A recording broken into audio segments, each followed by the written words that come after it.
سورۃ نمل میں آیا ہے کہ اے سرداروں تم میں سے کون ہے اس سے پہلے کہ وہ فرما بردار ہو جائے اس کا تخت اٹھا لائے. اور بعد میں آتا ہے کہ ہمیں تو پہلے معلوم تھا، خبر پہنچ چکی تھی، ہم فرما بردار ہو گئے تھے. جب وہ فرما بردار احساس تھا کہ فرما بردار ہو جائے گے تو ان کا تخت کیوں اٹھایا؟ پہلے لانے کی کیا مسئلہ ہے؟ یہ جو تخت والا قصہ ہے آج کل اسی پہ گفتگو ہو رہی ہے لقاء مع العرب میں. یہ وہ تخت نہیں اٹھایا گیا تھا. آتھوی کا جو لفظ ہے ویشہ، اس میں یہ مفہوم تھا کہ مجھے اس جیسا عرش کو بنا کے دکھا دے فوری طور پہ، اور جلدی سے جلدی کون ہے جو ایسا عرش بنا کے دکھائے گا.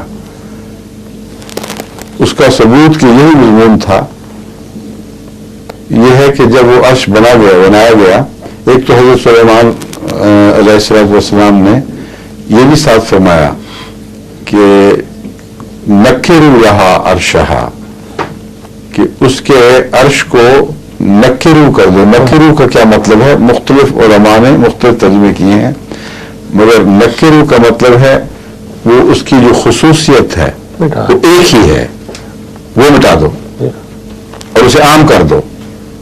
اس پر بہت سے مفسرین غلطی سے یہ سمجھے کہ اس کی شکل بدل دو، اور ایسی شکل بدل دو کہ وہ پہچان نہ سکے. اب یہ ترجمہ قطعی طور پر قرآنی بیان سے غلط ثابت ہو چکا ہے، ہو جاتا ہے، کیونکہ جب ملکہ سبا آئی اور اس سے پوچھا گیا کہ یہ عرش کیسے تمہارے والا ہی ہے، تو اس نے جواب دیا کانہ ہوا. اتنا مشابہ ہے کہ گویا ایک ہی ہے. تو نکیرو نے کیا کس طرح تھا؟ اچھا نکیرو کیا کہ بیان ہی وہی رہا، اس لیے غلط ہے یہ ترجمہ. نکیرو کا مطلب ہے ایسا اور عرش بنا دو کہ وہ اس کا غرور ٹوٹ جائے کہ میں تو اتنی عظیم شان ملکہ ہوں کہ میرے تخت جیسا دنیا میں تخت ہی کوئی نہیں. ویسا تخت ہے سلیمان کے پاس بڑا ہوا دیکھ لو، اور اتنی جلدی میں بنایا گیا ہو.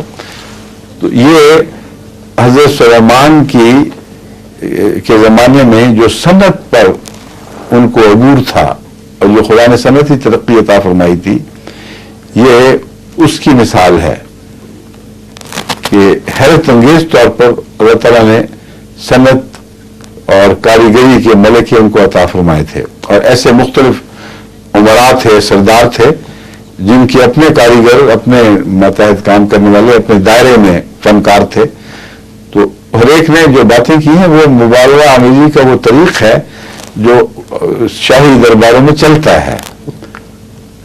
آپ یہ کہیں کہ مجھے فلاں چیز چاہیے، تو یہاں عام بڑے درباروں کی جو بات عام کہیں جی حاضر سائیں بس ابھی آئی، اور بعض ابھی آئی میں اگر کھانے کا وقت ہے تو اگلے کھانے کا وقت آ جاتا ہے وہ نہیں آتی.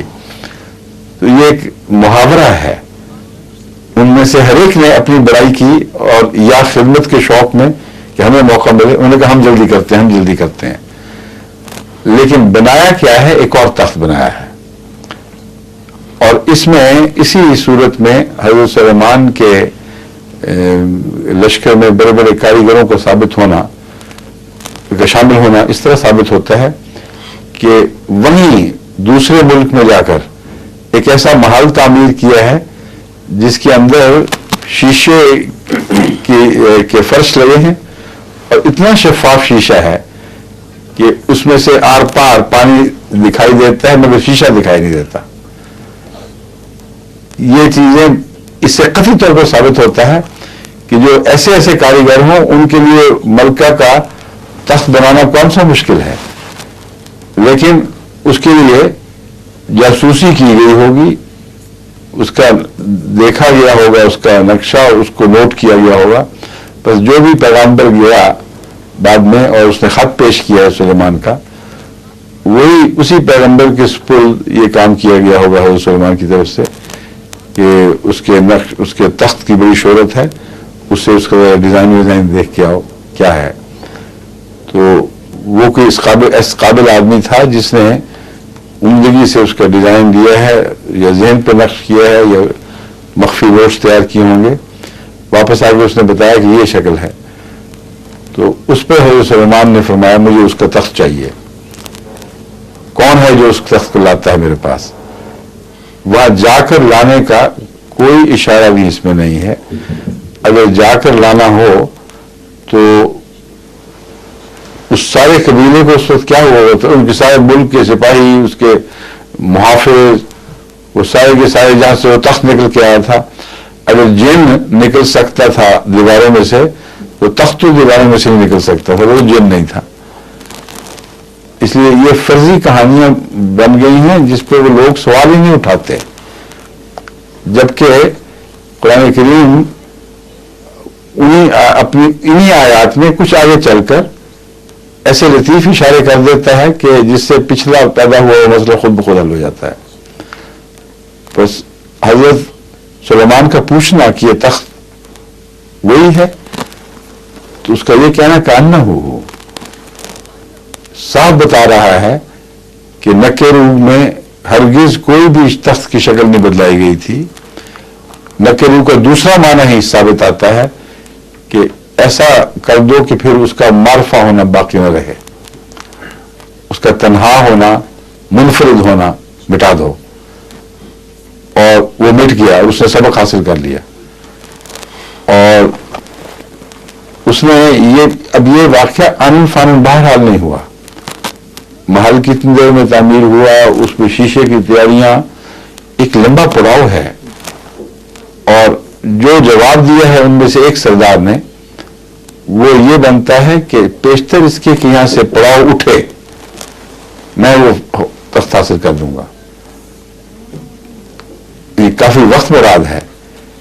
اور ایک نے کہا کہ جب تک تیرے جو نگران فوجی ہیں جن کے دستے ہر وقت دور دور ممالک تک جاتے ہیں اور ان کی سرحدوں کو چھو کے واپس آتے ہیں، ان کے آنے سے پہلے جتنی دیر ان کو لگتی ہے میں یہ حاضر کر دوں گا.